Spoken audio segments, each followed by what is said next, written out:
Welcome to the Good Ride. This is the Capita Mega Merc. I'm James Beastie and I'm updating this review because Capita updated the top sheet to make it a little more durable. They had some complaints, so I wanted to see how the new top sheet rides. I rode this with Ride Deadbolt and Union Atlas. I got this in a little bit of light, fluffy, easy floating pow, and some good groomers. But in the past, I rode this in hard but smooth snow, some soft uneven snow, some wet, thick powder, and a lot of other conditions. When it comes to sizing, this 57 feels pretty good for my weight. I felt this a little slow for my boot size of 9, but overall, I think this would be the size I'd choose. I could easily go 155 if I wanted more control, a faster turning board, a little more mountain freestyle performance, and 157 if I wanted a little more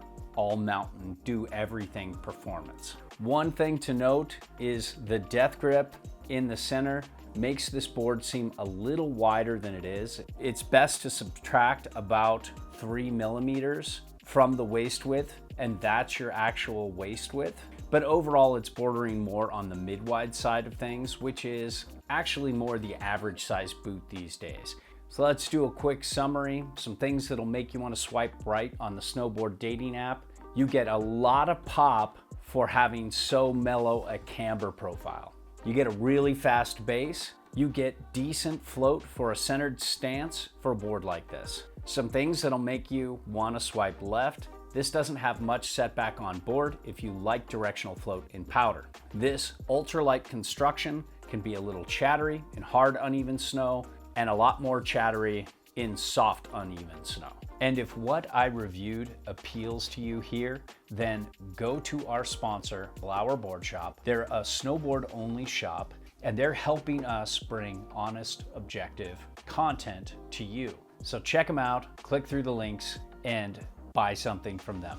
We'd appreciate it. So let's talk shape. You can see this is almost a twin. You ride this centered and you have a very centered feel on snow. Let's talk camber profile. You can see there isn't much camber with these boards. It's a mellow camber that goes just past the inserts here and then quickly transitions into some decent early rise in the nose and tail. This makes for a very forgiving ride, but yet it's still pretty stable between the feet, so you can 1 foot and flat base and get a camber-like feel, but it's gonna be very forgiving, very catch-free.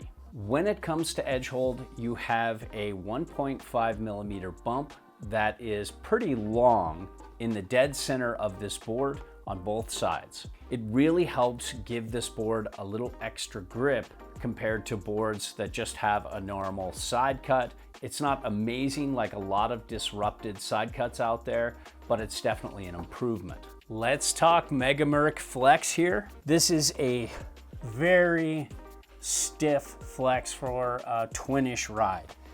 It's very stiff between the feet, then down in the tail. There's not a lot of give. Transfer that to the nose, and there's not a lot of give either. But this is one of the poppiest boards with such a mellow camber that I've ever tried.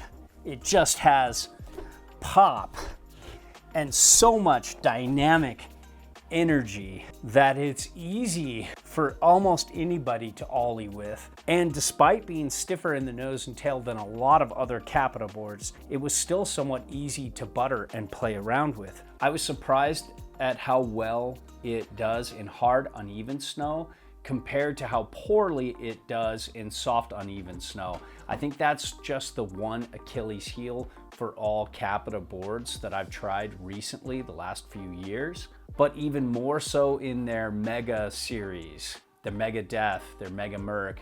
These boards are poppy and they accentuate that pop in uneven snow, and I really get bucked and bounced around a lot. If you're a really light rider, it won't be as much as a problem, but if you're somebody like my weight, 185, 195 pounds, this will buck and bounce you around.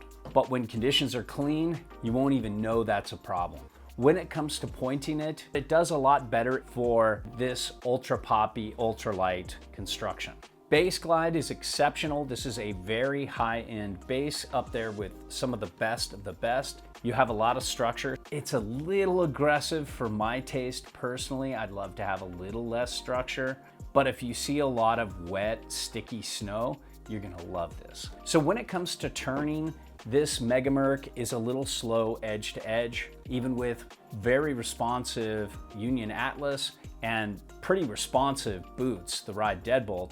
When I got this on edge, it was a pretty balanced turning radius. It definitely leans a little more on the go straight side, like short straight lines into a kicker, but you could across the groomer carve pretty well and make medium radius turns pretty well. There's pretty good pop out of the turn for having so little camber, but I had a more satisfying turning experience with other boards that have extra camber, like the Indoor Survival and even the Black Snowboard of Death that didn't really have a lot of camber. It has a lot of flat and rocker in their profile as well, but I had a little more fun turning the Black Snowboard of Death and the Mega Death a little better. Now, when it comes to float in powder, this has pretty decent centered float, but it's not amazing, and there isn't much setback on board. So if you set it all the way back with a 22.75 inch stance width with the Mega Merc 157, you can get 1.65 inches back from center of board. That's not a lot. It's just a little more than most true twins at about 1.25 inches back from center of board. But if you like to ride centered in powder, you want to ride switch, you want to land switch, you know how to stay afloat on a twin, this will be pretty good because of all that early rise. Taking this Mega Merc switch was very easy for me. It feels almost like a true twin, and it has a very strong mountain freestyle personality with just a little bit of all mountain aftertaste.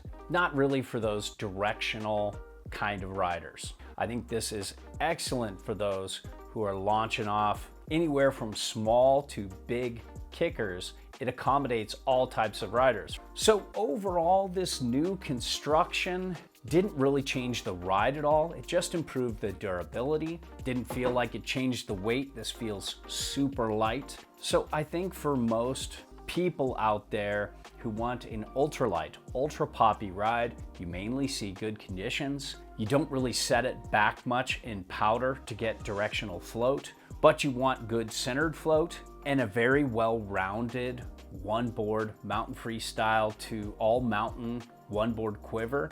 This could work for you. Very expensive though.